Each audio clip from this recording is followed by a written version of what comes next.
ओम शांति। ओम शांति। ओम शांति।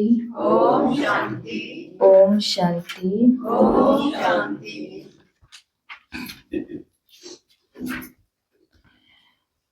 तो आज जो याद करने की विधि है, मेमोरी टेक्निक है अव्यक्त मूल्यों के अध्ययन में, ये हम पीछे कई महीनों पहले कर चुके हैं। इसे बोलते हैं इंग्लिश में एक्सट्रैक्ट एंड मेमोराइज। मुरली है, उसमें से कुछ मुख्य महावाक्य, मुख्य शिक्षाएं हैं जो मुझे बहुत अच्छे लगे, जो पढ़ने वाला है।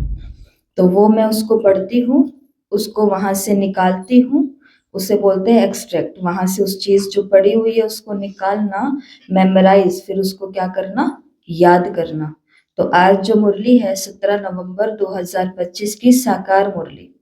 तो इस मुरली के अंदर से मुख्य मुख्य 7 बातें हैं जो निकाली गई हैं, जैसे मुख्य पहचान, मुख्य सेवा, मुख्य समृद्धि, मुख्य लक्ष्य, मुख्य नशा, मुख्य कर्तव्य और अभ्यास। तो इस मुरली से मुझे लक्ष्य क्या मिला, कर्तव्य क्या मिला, अभ्यास क्या मिला, आज पूरा दिन की समृद्धि कौन सी मिली, आज की सेवा कौन सी मिली और आज का नशा कौन सा मिला। तो ये मेन मेन चीजें वो निकाली गई हैं, वो यहाँ पे रख दी गई हैं। और अब हमें दिन में बीच बीच में, जैसे एक बार यहाँ पर अभी हम सुन लेंगे, फिर मुरली पूरी होने के बाद एक बारी और हम रिवाइज करेंगे, फिर उसके बाद छोड़ देंगे, फिर हम घर जाएंगे, नाश्ता पानी, सबको ऑफिस स्कूल आदि आदि वो सब काम करेंगे। उसके बाद में फिर जब बीच में 5-10 मिनट का हमें फिर से समय मिलेगा, फिर याद करेंगे आज की मुरली के अंदर मुख्य पहचान क्या थी, आज की मुरली का मुख्य लक्ष्य क्या था, मुख्य समृद्धि क्या थी। याद नहीं आएगा, फिर हम अपना ग्रुप खोलेंगे, मुरली निकालेंगे और मुरली के नीचे लिखा हुआ होगा कि ये है, या ये बोर्ड निकालेंगे, तो फिर हमें याद आ जाएगा, फिर छोड़ देंगे, फिर घर के काम करेंगे, ऑफिस के काम करेंगे, स्कूल कॉलेज के काम करेंगे, फिर उसके बाद में फिर याद करेंगे 1-2 घंटे के बाद में कि आज मुरली के अंदर कौन सी समृद्धि, लक्ष्य, नशा, अभ्यास, पहचान, सब कुछ बताया गया। याद आया तो अच्छी बात है, नहीं तो फिर से ग्रुप पे जाएंगे, फिर से अपना ये बोर्ड निकालेंगे, फिर से देखेंगे, फिर से मेमोराइज करेंगे और फिर अपने काम की तरफ जाएंगे। बीच बीच में थोड़ी थोड़ी देर के बाद में हम अपने आप को बाबा की मुरली याद करवाएंगे। और आप इसका अनुभव दिन के लास्ट में करना कि इन 7 महावाक्यों से पूरी मुरली जुड़ी हुई है। तो ये सातों के सातों महावाक्य हमें याद तो होंगे, वो अलग बात है, लेकिन अच्छी बात ये होगी कि पूरा दिन मेरा किस में चला गया, बाबा की मुरली, बाबा की मुरली, बाबा की मुरली। तो इस मेथड का नाम है एक्सट्रैक्ट एंड मेमोराइज। तो आज की मुरली का जो मुख्य पहचान है, जो कि महावाक्य भी है, तो मुख्य पहचान है कि ये समय पुरुषोत्तम संगम युग का है। ठीक है। मुख्य सेवा है धन दिए धन ना खूटे, मतलब सबसे बड़ा धन कौन सा है, ज्ञान का धन। ये जितना हम किसी को देंगे उतना ही ये बढ़ता जाएगा, क्योंकि हम किसी को ज्ञान के एक पॉइंट सुनाएंगे, सामने वाला एक प्रश्न पूछेगा तो हमको एक और ज्ञान की नई पॉइंट या तो पता चलेगी या उत्तर देनी आएगी। तो सबसे नंबर 1 सेवा कौन सी है, ज्ञान धन का दान करना। तो आज की सेवा ये है। मुख्य समृद्धि मुरली से क्या है, जो हर मुरली साकार मुरली की होती है, मामेकम याद करो, पावन बनो और अपने विकर्मों का विनाश करो। आज की मुरली से लक्ष्य क्या मिला है, जो हमारी इस पढ़ाई का लक्ष्य है, और वो है मनुष्य से देवता बनना, अपने ऊंचे उत्तम लक्ष्मी नारायण के पद को प्राप्त करना। आज की मुरली से नशा क्या रखना है, मुरली के अंदर बाबा ने कहा तुम्हें नशा होना चाहिए कि हमें पढ़ाने वाला कौन है, तो परम पिता। आज शिव बाबा नहीं बोलना कि शिव बाबा मुझे पढ़ाते हैं, शिव बाबा बोल करके शिव बाबा को भी क्या कर दिया, हल्का कर दिया। आज बोलना है परम पिता परमात्मा, सर्वश्रेष्ठ भगवान, सर्वज्ञ भगवान, सर्वशक्तिमान भगवान मुझे पढ़ाते हैं। तो ऐसा नशा। और आज की मुरली से हमें कर्तव्य क्या मिलता है, जो हमें आज काम करना है, और वो है घर घर में पैगाम देना है, अंधों की लाठी बनना है। और लास्ट में आज की मुरली का अभ्यास, तो वो जो हमारा अव्यक्त इशारा है, अशरीरी बनो, बिंदी बनो, विदेही बनो। तो अभी पहले मुरली सुनते हैं, फिर ये सारे पॉइंट उसके अंदर आएंगे और लास्ट में हम एक बारी और रिवाइज करेंगे। 17 नवंबर 2025। बाबा ने कहा, मीठे बच्चे, जी बाबा, ये पुरुषोत्तम संगम युग है। पुरानी दुनिया बदल अब नई बन रही है। तुम्हें अब पुरुषार्थ कर उत्तम देव पद प्राप्त करना है, देव पद पाना है।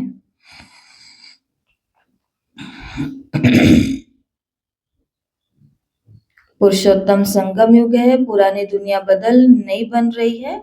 तुम्हें अब पुरुषार्थ कर उत्तम देव पद पाना है। प्रश्न है, सर्विसेबल बच्चों की बुद्धि में कौन सी बात सदैव याद रहती है? सर्विसेबल बच्चों की बुद्धि में कौन सी बात सदैव याद रहती है?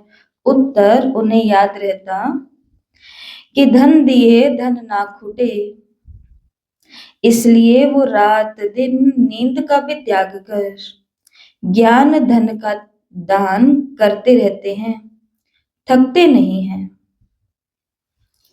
अगर बाबा ने कहा, लेकिन अगर खुद में कोई अवगुण होगा तो सर्विस करने का उमंग भी नहीं आ सकता। अगर खुद के अंदर ही आलस है, नींद है, अलबेला बना कर लेंगे, आज क्या जरूरी, अगली बारी कर लेंगे। या फिर कल की अव्यक्त मुरली का तीसरा पॉइंट, होशियारी कौन सी तीसरी बात की करते हैं? किसको पता चलता है? कौन देख रहा है? किसको मुझे रिपोर्ट देनी है? तो बाबा ने कहा, अगर खुद के अंदर ही सेवाधारियों में अवगुण होगा तो उन्हें सर्विस का कभी उमंग नहीं आ सकता। इसके लिए आज बाबा ने कहा, नींद को भी त्याग ज्ञान धन दान करते हैं, थकते नहीं है सर्विसेबल बच्चे। ओम शांति। ओम शांति, प्यार से बोलो, ओम शांति। ओम शांति। मीठे मीठे रूहानी बच्चों प्रति बाप बैठ समझाते हैं। बच्चे जानते हैं परम पिता रोज रोज समझाते हैं। बच्चे जानते हैं परम पिता रोज रोज समझाते हैं, जैसे रोज रोज टीचर पढ़ाते हैं। बाप सिर्फ शिक्षा देंगे, संभालते रहेंगे, क्योंकि बाप के तो घर में ही बच्चे रहते हैं, माँ बाप साथ में रहते हैं। यहाँ तो ये वंडरफुल बात है, रूहानी बाप के पास तुम रहते हो। एक तो रूहानी बाप के पास मूल वतन में रहते हो, और फिर कल्प में एक बार बाप आते हैं बच्चों को वर्षा देने व पावन बनाने, सुख व शांति देने, तो जरूर नीचे आकर रहते होंगे। इसमें ही मनुष्यों का मुंझारा है। तो बाबा नीचे कहाँ आकर के रहते हैं? ब्रह्मा बाबा में। कहाँ? मधुबन में। ब्रह्मा बाबा के तन में, मधुबन में। तो ऐसे तो वो कहाँ रहते हैं? रूहानी बाप के पास हम बच्चे मूल वतन में भी रहते हैं, लेकिन वर्षा देने के लिए एक बारी वो नीचे भी आते हैं, और मनुष्य इसी में मूंझते हैं, मुंझारा इसी में ही आता है। गायन भी है, साधारण तन में प्रवेश करते हैं। हम साधारण तन कहाँ से? उड़कर तो नहीं आता, जरूर मनुष्य तन में ही आते हैं। सो भी बताते हैं कि मैं इस तन में प्रवेश करता हूँ। तुम बच्चे भी अब समझते हो, बाप हमको स्वर्ग का वर्षा देने आए। जरूर हम लायक नहीं है, पतित बन गए हैं। सब कहते भी हैं, हे पतित पावन आओ, आकर हम पतितों को पावन बनाओ। बाप कहते हैं, मुझे कल्प कल्प पतितों को पावन करने की ड्यूटी मिली हुई है। हे बच्चों, अब इस पतित दुनिया को पावन बनाना है। पुरानी दुनिया को पतित और नई दुनिया को पावन कहेंगे। गोया पुरानी दुनिया को नया बनाने बाप आए हैं। कलयुग को तो कोई भी नई दुनिया नहीं कहेंगे, ये तो समझ की बात है ना। कलयुग है पुरानी दुनिया, बाप भी आएंगे जरूर पुरानी और नए के संगम पर। जब कहाँ भी तुम ये समझाते हो तो बोलो ये पुरुषोत्तम संगम युग है, बाप आया हुआ है।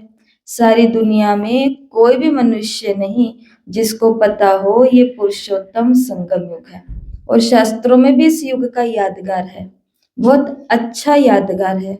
बताओ संगम युग का यादगार कौन सी कहानी, कथा और जो भगवान के अवतार बताए गए हैं, कहाँ पर है संगम युग? पहले माताओं की बारी है, माताओं को चांस है। उधर विष्णु जी के भगवान के 24 अवतार बताए गए हैं, तो उस 24 अवतार में से भी एक अवतार ऐसा है जो बिल्कुल संगम युग की यादगार से जुड़ा हुआ है। मतलब कुछ तो ऐसा हुआ है जो पता चलता है कि ये संगम का ही यादगार है। याद आ रहा है कुछ कुछ? 3 पैर पृथ्वी, ये भी है। अच्छा, माताओं में भी माता है। भाई नहीं याद आ रहा? नरसिंह अवतार। उधर हिरण्यकश्यप होते हैं ना, उसके पिताजी प्रहलाद के, तो वो क्या वो ऐसे शिव जी तो है भोलेनाथ, तो उनको तो तपस्या करके प्रसन्न कर लेते हैं और फिर वो उसको वरदान भी देते हैं। और वो वरदान क्या मांगता है कि मेरा जो वध करेगा वो ना नर हो, ना देव हो, ना कोई जानवर हो, ना कोई नारी हो। अच्छा, मेरा जो वध करेगा वो ना दिन में हो ना रात में हो, है ना। मेरा वध जहाँ मतलब मेरी मृत्यु ना घर के अंदर हो ना घर के बाहर हो, मेरी मृत्यु ना आकाश में हो ना धरा पर हो, और मेरी मृत्यु ना किसी शस्त्र से हो ना किसी अस्त्र से हो। अस्त्र और शस्त्र दोनों अलग अलग चीज होती हैं, तो ना किसी अस्त्र से हो और ना किसी शस्त्र से हो, और वो ना रात हो और ना दिन हो। ठीक है, तो ऐसी कुछ कंडीशन लागू होती है कि भाई ऐसा हो। तो अब संगम युग उसी का ही यादगार है। ना दिन है ना रात है, ना पूरी की पूरी रात है हमारे लिए। हम पूरे कलयुगी भी नहीं है, अब आधे आधे हैं। हम बिल्कुल बुरे नहीं बन सकते और हम बिल्कुल अभी अच्छे भी नहीं है कि माला बना दे बाबा। अच्छा, तो ना दिन है ना रात है, हमारा वध ना अस्त्र से हो रहा है ना शस्त्र से हो रहा है, ज्ञान से हो रहा है, आत्मा को प्रकाश मिल रहा है। ऐसा ऐसा है। और उधर फिर क्या दिखाते हैं कि वो खंबे से चैलेंज कर देता है ना, भावना है वो, तो चैलेंज कर दिया कि तेरा भगवान सब जगह है, वो कहता है सब जगह है। इस खंबे में भी है, वो कहता है हाँ इस खंबे में भी है। और भावना का भाड़ा देने के लिए देखो कहानी के अंदर भगवान खंबे से भी निकल करके आया, और क्या बन करके आया? नर सिंह। ना पूरा सिंह है जानवर और ना पूरा नर है, और ना धरती पर ना आकाश में, गोदी में लेकर के शिव बाबा भी हमारा संहार कर रहे हैं बुराई का। कहाँ पर लेकर के? बच्चे मेरी गोद में, ब्रह्मा बाबा के समय गोद। जो बच्चा पावन बनता था 1 साल की या जो भी धारणाएं हमारी होती हैं, तो वो बाबा की गोदी में जाना। जैसे आजकल बैच और ये सब चीजें सबको दिखाई देती है, बड़ा बड़ा फंक्शन, ये होता है समर्पण। जब तक वो नहीं दिखेगा तो किसी को लगेगा ही नहीं कि आत्मा का समर्पण भी हो गया। ऐसी मेंटेलिटी मानसिकता बन चुकी है। लेकिन बाबा के जमाने में कैसे होता था समर्पण? जो बच्चा पावन बनता था वो बाबा की गोद में, मम्मा की गोद में आता था, और वही होता था समर्पण। तो अभी बाबा भी हमारा क्या कर रहे हैं? गोदी में ले रहे हैं। और उधर दिखाया ना, नाखूनों से चीर दिया, तो बाबा भी 20 नाखूनों का जोर लगा करके हमारे ऊपर तो पूरी मेहनत कर रहे हैं। बाप भी बन करके प्यार लुटा रहे हैं अमृत वेले, गुरु बन करके वरदान लुटा रहा है, और टीचर बन करके पढ़ाई का तो कोई जवाब भी नहीं है। इतनी पढ़ाई हमारे पास इकट्ठी हुई पड़ी है कि क्या छोड़े और क्या पकड़े, क्या याद करें और क्या बिसरे, कुछ भी नहीं समझ आता, इतना कुछ। तो ये किसका यादगार है? ये संगम का ही यादगार है। और हिरण्यकश्यप, हिरण्यकश्यप मतलब कश्यप किसकी जात होती है दुनिया में? ब्राह्मणों की होती है कश्यप। वो ब्राह्मण, जो ब्राह्मण तो है लेकिन चाल कैसे बन चुकी है? हिरण की तरह उछलते ही रहते हैं। टिक कहाँ रहे हैं हम? भगवान के मिलने के बाद भी कितनी उछल है हमारे अंदर, कितनी हलचल है हमारे अंदर, वो संतोष,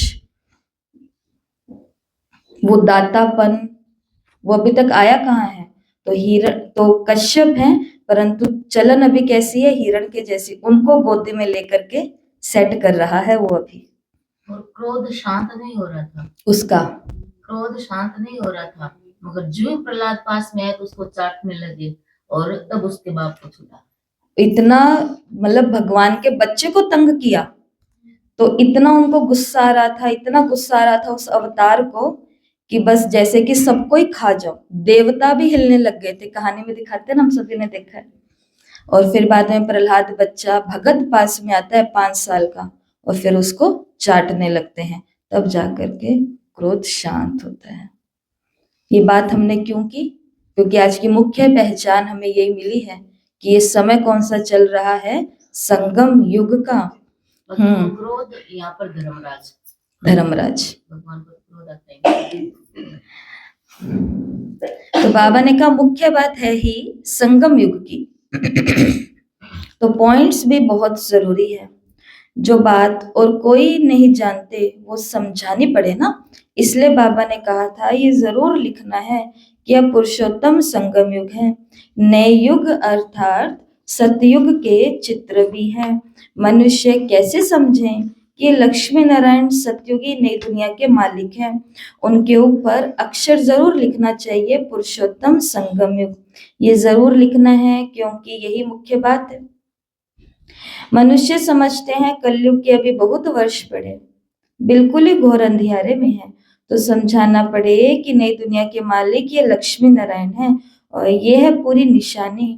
तुम कहते हो इस राज्य की स्थापना अभी हो रही है, गीत भी है नवयुग आया अज्ञान नींद से जागो। ये तुम जानते हो कि अब संगम युग है, इसको नव युग नहीं कहेंगे, संगम को संगम युग ही कहा जाता है।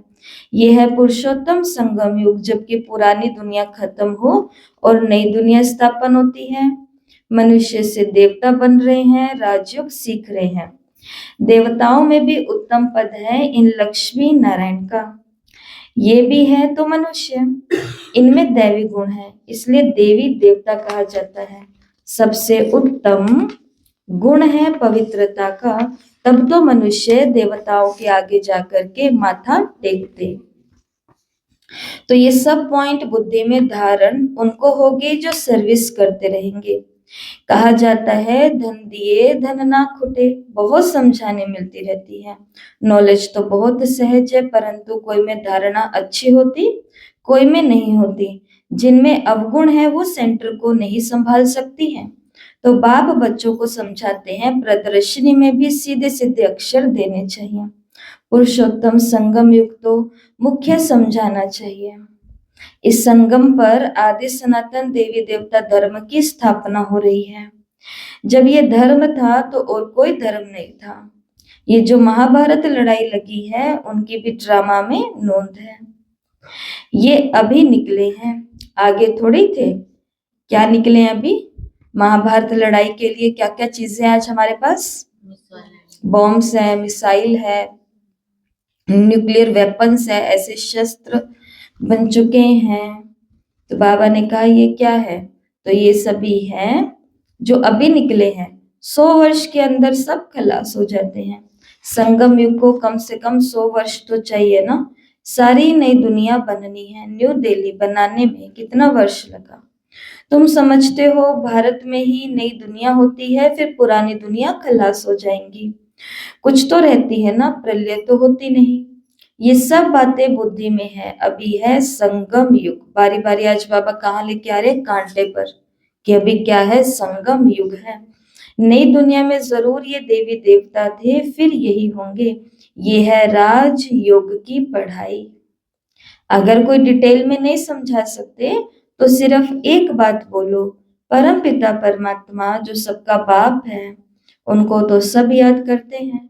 वो हम सब बच्चों को कहते हैं तुम पतित बन पड़े हो, पुकारते भी हो हे पतित पावन आओ। बरोबर कलयुग में है पतित, सत्युग में पावन होते हैं। अब परम पिता परमात्मा कहते हैं, देह सहित दे के सब पतित संबंध छोड़ मामेकम याद करो तो पावन बन जाएंगे। ये गीता के अक्षर हैं। ये भी गीता का युग है। गीता संगम पर ही गाई हुई थी, जबकि विनाश हुआ था। बाप ने राजयोग सिखाया था, राजाई स्थापन हुई थी, फिर जरूर होगी। तो ये सब रूहानी बाप समझाते हैं, चलो इस तन में ना आए, फिर कोई में तो आएंगे ना। ब्रह्मा में क्यों आया? तो बाबा ने कहा कि ठीक है, इसमें नहीं आएंगे, जो हमें पसंद है उसमें आ जाएं। तो क्या सारे मानेंगे कि वो आया है? क्योंकि जिनको नहीं मानना उनको नहीं मानना, जिनको तर्क करना है उनको हर हाल में तर्क ही करना है। क्योंकि जो इस कुल के नहीं होंगे, जो ब्रह्मा बाबा के साथ, इस आत्मा के साथ आगे विष्णु वंशी बनने नहीं वाले हैं, तो फिर उन्हों को क्यों समझ में आएगा कि ये विष्णु की आत्मा है, कृष्ण की आत्मा है? नहीं आएगा ना, ये ड्रामा है। तो बाबा ने कहा चलो इस तन में ना आए तो कोई में तो आए। समझानी तो बाप की ही है ना। हम इनका तो नाम लेते नहीं। आज बाबा ने क्या बात बोली कि ठीक है, मान लो इसमें नहीं आए। बाबा ने कहा लेकिन जो शिक्षा मिल रही है वो तो भगवान की है ना, वो धारण कर लो, पवित्र बनो। ये ब्रह्मा ने कहा या शिव ने कहा? शिव बाबा ने कहा। तो फिर पवित्र बनते? नहीं बनते। रोज मुरली सुनो, ये किसने कहा? शिव बाबा ने कहा कि ब्रह्मा बाबा ने कहा? शिव बाबा ने कहा। नहीं, शिव बाबा की नहीं सुनते। तो बाबा ने कहा कि ठीक है, हम तो नहीं कहते, इनका नाम नहीं लेते, हम तो सिर्फ बताते हैं। ऐसा हम सेवाधारियों को कहना है कि हम तो सिर्फ बताते हैं कि बाप कहते हैं मुझे याद करो, तुम पावन बन और मेरे पास चले आएंगे। कितना सहज है। तुम सिर्फ मुझे याद करो और 84 के चक्र को बुद्धि में याद रखो। जो धारणा करेगा वो चक्रवर्ती राजा बनेगा। ये मैसेज सब धर्म वालों के लिए है। घर तो सबको जाना है, हम भी घर का ही रास्ता बताते हैं। पादरी आदि कोई भी हो, तुम उनको बाप का संदेश दे सकते हो। तुमको खुशी का बहुत पारा चढ़ना चाहिए। परम पिता परमात्मा कहते हैं, माँ में कम याद करो तो तुम्हारे विकर्म विनाश होंगे और सबको यही याद कराओ। तो आज हमको पूरा दिन क्या स्मृति में रखना है कि शिव बाबा ने कहा है, माँ में कम याद करो तो मैं पावन भी बनूंगी और मेरे विकर्म भी विनाश होंगे। और आज बाबा ने माँ में कम के साथ कौन सा शब्द जोड़ा है? दे सहित दे के सब पतित संबंध भूल करके मुझे याद करो। पतित का मतलब ये नहीं होता कि सामने वाले में दोष देखना, वो पतित है, नहीं। पतित का मतलब है वो हर रिश्ता जो मुझे नीचे लेकर के जा रहा है, भले ही वो पतित आत्मा नहीं है, लेकिन उनका संबंध है, उनका संग है, वो मेरी आत्मा को हमेशा मर्यादाओं से नीचे उतार रहा है। डिस्टर्ब कर रहा है नहीं, डिस्टर्ब तो मर्यादाएं करती हैं। जब मर्यादा पर चलने के लिए कहा जाएगा तो डिस्टर्ब तो होंगे। तो डिस्टर्ब होने वाले व्यक्ति से नहीं दूर होना है, लेकिन जो मेरी मर्यादाओं को डिस्टर्ब कर रहे हैं, मतलब पहले मैं इतना मर्यादाओं पर चलती थी, लेकिन अब इनके संग में रह करके मर्यादाएं नीचे आ रही है। मतलब ये संबंध हमारा कैसा हो गया है? पतित हो गया है, अवगुणों वाला हो गया है। तो ऐसा। और बाकी तो हम सभी बहुत अच्छे से समझदार है कि बाबा किन किन संबंधों की बातें करते हैं। इस पे तो बहुत बारी चर्चा हो चुकी है। तो बाबा ने कहा सबको यही याद कराओ। बाप का पैगाम सुनाना ही नंबर 1 सर्विस है। गीता का युग भी अब है, बाप आए हैं, इसलिए वही चित्र शुरू में रखना चाहिए। जो समझते हैं कि हम बाप का पैगाम दे सकते हैं तो उन्हें तैयार रहना चाहिए। सेवा कभी भी आ सकती है, तो खुद को क्या रखो, कल की संडे की मुरली तन मन धन से, मनसा वाचा कर्मणा से खुद को क्या रखो, एवर रेडी रखो, तैयार रहना चाहिए। दिल में आना चाहिए हम भी अंधों की लाठी बने। और देखो, ये बात केवल जिज्ञासुओं के लिए नहीं होती है, बस बात इतनी सी होती है कि हम सेवा केंद्र पर आते हैं तो बहन जी के आगे हम जिज्ञासु होते हैं, लेकिन जब ये बहनें अपनों के आगे होती है तो वहां पे ये भी एक जिज्ञासु के रूप में, मतलब वो सीनियर हैं तो ये जूनियर हो जाती है ना। मधुबन जाते हैं, चाहे बाबा मिलन होते हैं, चाहे अपने ग्रुप शिविर में लेकर के जाते हैं नई बाबा के बच्चों को, आत्माओं को, तो वहां पर क्या होता है, जो भी टीचर्स अपने ग्रुप को, पार्टी को लेकर के आती है इन दोनों ही समय में, या जो विंग्स के प्रोग्राम होते हैं, तो स्टेज पर अनाउंसमेंट होती है, सुना होगा आपने बहुत बारी, कि जो भी टीचर बहनें देश विदेश से आई है वो स्टेज के पीछे फलाने फलाने हॉल में, कॉन्फ्रेंस हॉल में, ज्ञान मोती में, यहाँ यहाँ मिलना, इतने बजे पहुंच जाना। अब उनको वहां पे पहुंचा करके क्या करते हैं, तो उनको वहां पहुंचा करके एकदम से बोला जाता है कि कौन कौन बहनें हैं जो सुबह 4 बजे अमृत वेले डायमंड हॉल के स्टेज पे आके बैठ के योग कराएंगी। कौन बहनें हैं जो मुरली से पहले योग होता है ना डायमंड हॉल में, जैसे 6 से 7 योग होता है, 6:30 से 7, और बाद में 7 बजे मुरली होती है। तो कौन है जो मुरली के पहले वाला योग कराएंगी, स्टेज पे बैठेंगी। अच्छा, फिर बाद में कौन है जो शाम की क्लास शुरू होती है, 5 बजे स्टार्ट होती है ना, उससे पहले योग के लिए स्टेज पर बैठेंगी। कौन कौन है जो नुमा शाम के ऊपर, देखते हो ना नुमा शाम में वो बैठेंगी, वो मधुबन की दीदियां नहीं होती है, वो जो ग्रुप लेकर के जाती है वो दीदी होती है। अब ये पॉइंट आपको क्यों बता रही हूँ, क्योंकि तैयार रहने के लिए हमेशा आपको नहीं कहा जाता, तैयार रहने के लिए इनको भी कहा जाता है। अब जो तैयार होगी, जिसको हमेशा योग करना अच्छा लगता है, जिसकी बैठक बहुत अच्छी है, जिसको पता है मैं 1 घंटा एकदम ऐसे बैठ सकती हूँ, वो फट से कह देती है मैं अमृत वेले मैं बैठूंगी, नुमाज शाम में मैं बैठूंगी, इस टाइम मैं बैठूंगी।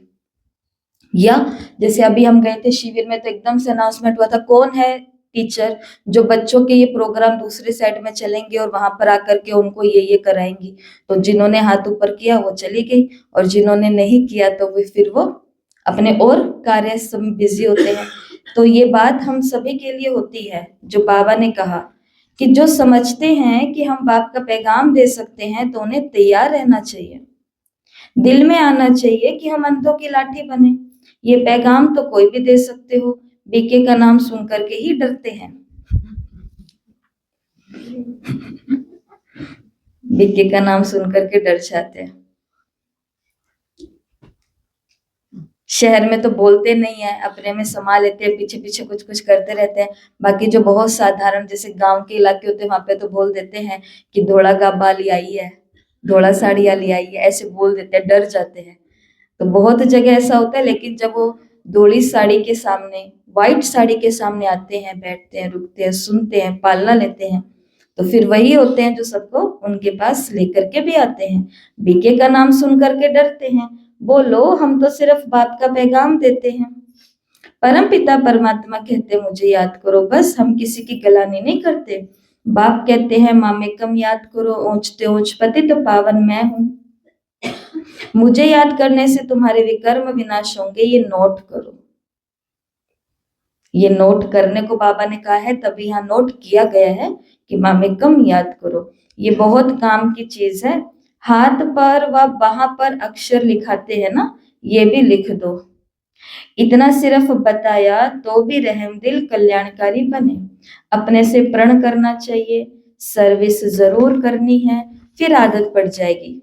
उस दिन आपको 3-4 बार ये बात बता चुकी है कि हम ये सेवा करना, क्लासेस करना, होमवर्क करना, ये सब कुछ करना, ये सब कुछ करने के लिए नहीं कर रहे हैं, ये हम सब कर रहे हैं अपनी आदत बदलने के लिए।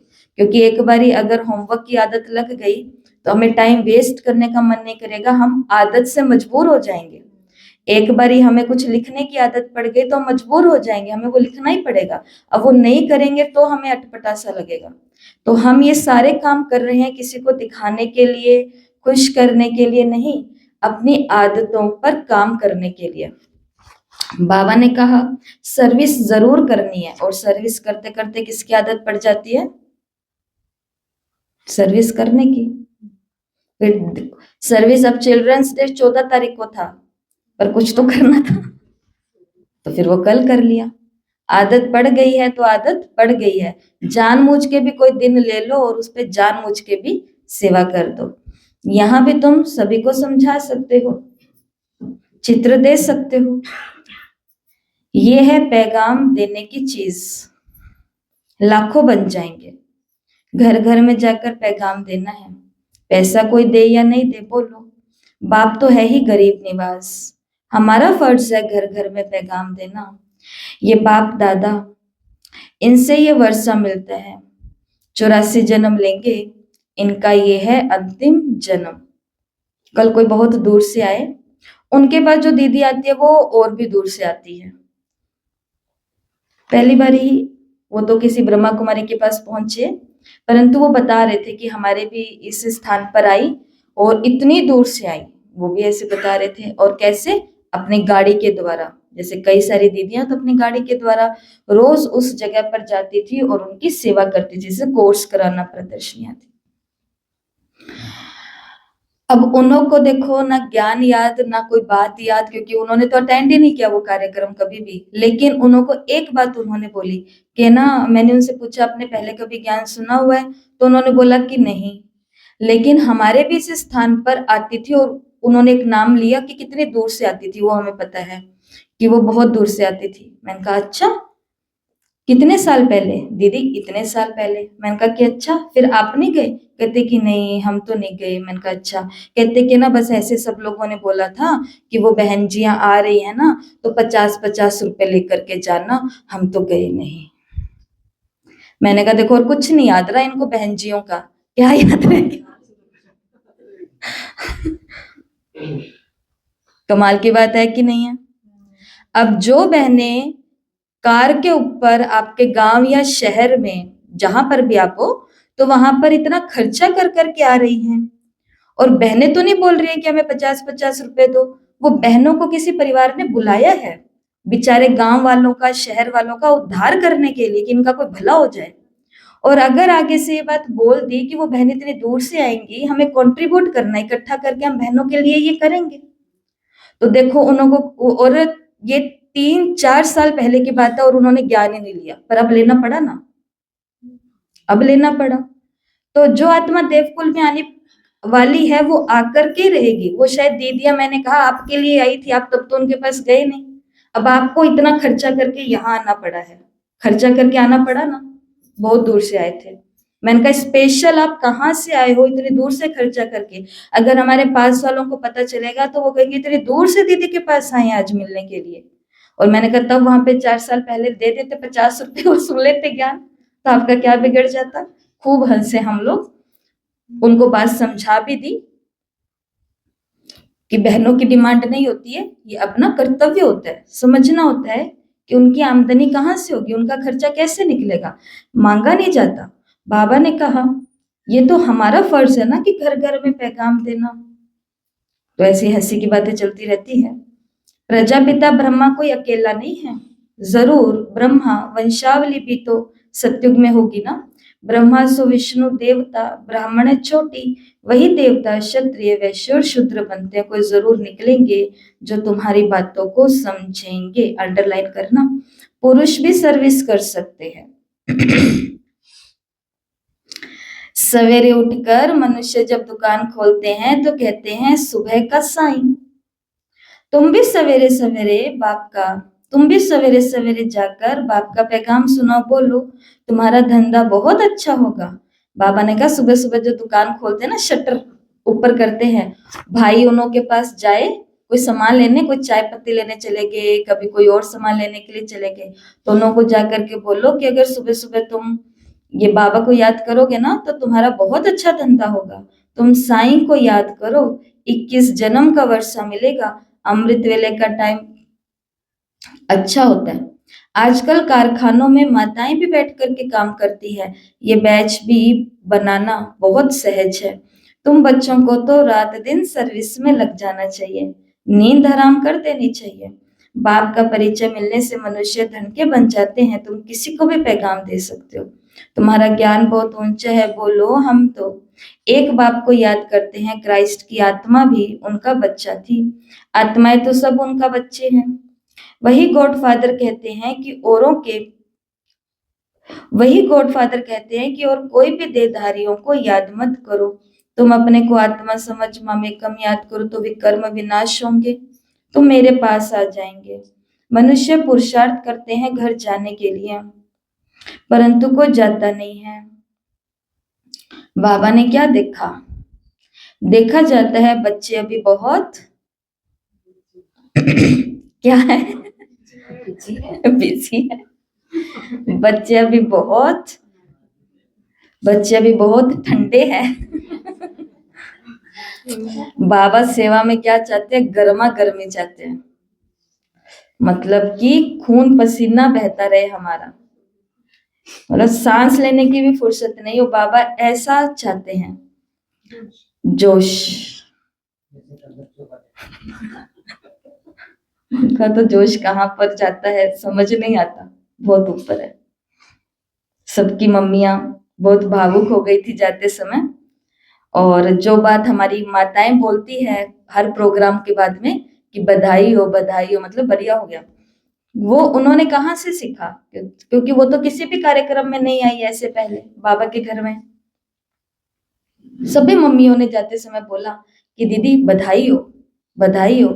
और जिनकी कन्या ब्रह्मा कुमारी बनी थी, तो वो लास्ट में प्रसाद लेने के लिए आए, तो वो हमें, माता जी को और इन 2-4 लोगों को बोल रहे थे, कहते कि मैंने इसको बोला कि तुम ब्रह्मा कुमारी बन रहे हो, कितनी भाग्यशाली हो कि ब्रह्मा कुमारी बन रही है। तो मैंने बोला कि ये बड़ी होके भी बनेगी कि अभी बन रही है? लग रही थी आप जैसी। लेकिन जब उन्होंने ड्रामा किया था ना, हम यही बता रहे हैं चिंतन, जब उनको बच्चों को तैयारी करवाई थी कल भी परसों भी, तो वो बिल्कुल अच्छी तैयारी नहीं कर रही थी। उसका मुंह बंद ही नहीं हो रहा था, वो मुंह खुला ही हुआ था, ना डायलॉग बोल रही है ना मुंह बंद कर रही है। तो मैंने कहा ऐसा बिल्कुल अच्छा नहीं होगा सलोनी, इसको बंद करो मुंह को, या फिर ऐसे लिपसिंग करते रहो। नहीं हो रहा था। लेकिन मैंने अनुभव किया, मैंने देखा कि हमारे यहाँ पे जब कोई भी ड्रामा करते हैं बाबा के घरों में, और जो बच्ची साड़ी पहन लेती है ना, वो जब एक्ट पर आती है साड़ी पहन करके, वो ऑटोमेटिक उसमें एक रूहानियत आ जाती है। ये देखा, आप लोगों ने भी देखा होगा। वो उसी कॉन्शियस में, और वो रावण जी खड़े नहीं हो रहे थे, सब बच्चे उनको खड़ा कर रहे हैं मिल करके, पर वो एकदम ड्रामा में लीन था, वो खड़ा ही नहीं हो रहा था। सब बच्चे हंस रहे हैं, हम सब भी हंस रहे हैं कि वो ऐसे क्यों कर रहा है जानबूझ के का ना, लेकिन वो बस भस्म करने में ही लगी हुई है, एकदम सीरियस। तो बहुत, जब माओ की आंखों में थोड़ा अच्छा वाला पानी होता है बाबा के घर के लिए, बाबा के लिए, तो दुआएं होती है वो इस स्थान के लिए, और वो कुछ नहीं होता है। तो बच्चे अभी बहुत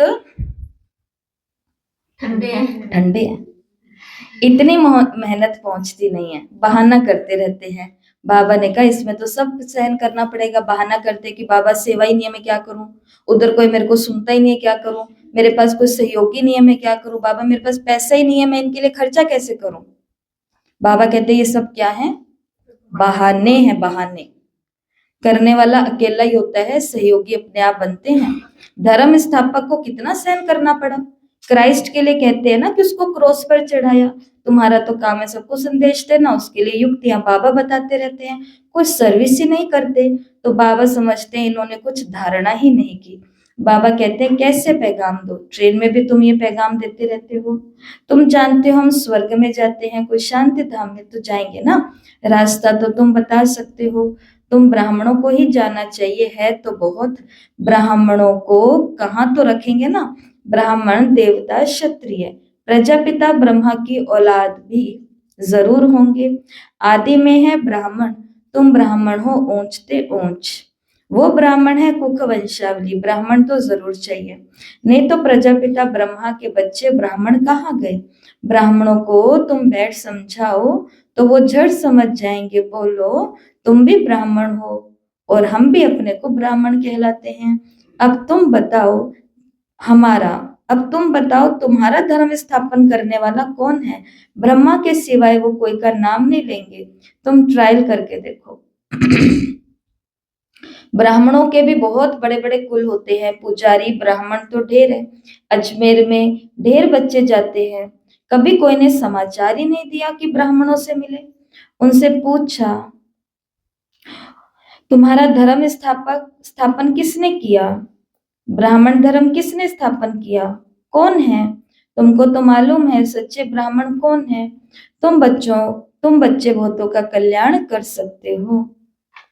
यात्राओं पर भगत ही जाते हैं। ये चित्र तो बहुत अच्छा है लक्ष्मी नारायण का। तुमको मालूम है जगदम्बा कौन है? लक्ष्मी कौन है?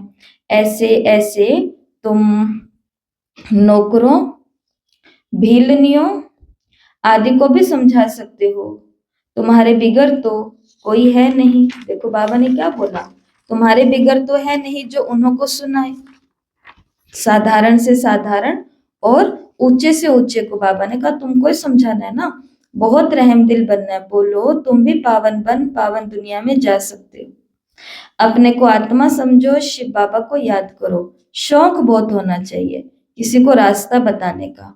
जो खुद याद करते होंगे वही दूसरों को याद कराने का पुरुषार्थ करेंगे। बाप तो नहीं जा करके बात करेंगे ना, ये तो तुम बच्चों का काम है। गरीबों का भी कल्याण करना है, बेचारे बहुत सुखी हो जाएंगे। थोड़ा पद, थोड़ा याद करने से भी प्रजा में भी आ जाए तो वो भी अच्छा है। ये धर्म तो बहुत सुख देने वाला है। कौन सा धर्म? ब्राह्मण धर्म। आदि सनातन देवी देवता धर्म, ब्राह्मण धर्म भी कह सकते हैं। बाबा ने कहा ये धर्म तो, वैसे तो बाबा ने देवता धर्म के लिए बोला है, ये धर्म तो बहुत सुख देने वाला है। दिन प्रतिदिन तुम्हारा आवाज जोर से निकलेगा। सबको यही पैगाम देते रहो, अपने को आत्मा समझ, बाप को याद करो। फिर भी कोई बात की फिक्रात आती, क्यों रखनी चाहिए? ये है, बाबा ने कहा तुम मीठे मीठे बच्चे पद्मा पदम भाग्यशाली हो। जबकि महिमा सुनते हो तो समझते भी हो। फिर कोई बात की फिक्रात आदि क्यों रखनी चाहिए? यह है गुप्त ज्ञान, गुप्त खुशी। तुम हो इनकॉर्डिनेटो वॉरियर्स, गुप्त योद्धा। तुमको अननोन वॉरियर्स कहेंगे, कोई हमें जानता नहीं है और कोई अननोन वॉरियर्स हो नहीं सकते। तुम्हारा दिलवाड़ा मंदिर पूरा यादगार है, दिल लेने वाले का परिवार है ना। तो दिलवाड़ा मंदिर में जो फैमिली बैठी हुई 108 की, बाबा ने बोला वो किसका परिवार है? दिल लेने वाले, दिलाराम का ही तो परिवार है।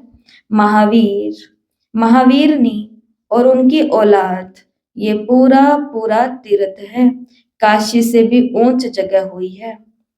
तो जैन धर्म के 5 मुख्य तीर्थों में से एक देलवाड़ा वैसे भी है। और बाबा ने पांडव भवन के लिए बोला कि ये क्या है? पूरा पूरा तीर्थ है जहाँ महावीर भी है, महावीरनी भी है, मम्मा बाबा और उनकी औलाद भी है, और उसका यादगार ये मंदिर है। अच्छा, मीठे मीठे सिके लदे बच्चों प्रति माता पिता बाप दादा का याद प्यार और गुड मॉर्निंग। रूहानी बाप की रूहानी बच्चों को नमस्ते। हम रूहानी बच्चों की रूहानी माता पिता बाप दादा को याद प्यार, नमस्ते, गुड मॉर्निंग, ओम शांति, शुक्रिया बाबा शुक्रिया, वाह बाबा वाह। धारणा के लिए मुख्य सार पहला, घर घर में जाकर बाप का पैगाम देना है। सर्विस करने का प्रण करो। सर्विस के लिए कोई भी बहाना मत दो। और हम ये बात तो बहुत बारी कर चुके हैं कि सर्विस का मतलब सिर्फ यही नहीं होता कि जाना और जाकर के कोर्स कराना, भाषण करना, मतलब कुछ बोलना या कहीं जाना। सर्विस बैकग्राउंड की भी होती है, सहयोग की भी होती है। किसी ना किसी तरीके से मैं उस कार्य में विद्यमान रहूं। तो बाबा ने कहा प्रण करो सर्विस करने का, और सर्विस के लिए कोई बहाना नहीं। दूसरा, किसी भी बात की फिक्रात नहीं करनी, गुप्त खुशी में रहना है, किसी भी देहधारी को याद नहीं करना, एक बाप की याद में रहना है। और आज का वरदान, कल्याणकारी बाप और समय का हर सेकंड लाभ उठाने वाले निश्चय बुद्धि, निश्चिंत भव। जो भी दृश्य चल रहा है, घर जाके लिख लेना, जो भी दृश्य चल रहा है उसे त्रिकालदर्शी बन करके देखो। हिम्मत और उल्लास में रहे, स्वयं भी समर्थ आत्मा बनो और विश्व को भी समर्थ बनाओ। स्वयं के तूफानों में हिलो मत, अचल रहो। जो समय मिला है, साथ मिला है, अनेक प्रकार के खजाने मिल रहे हैं, उनसे संपत्तिवान और समृद्धिवान बनो। सारे कल्प में ऐसे दिन फिर नहीं आने वाले हैं।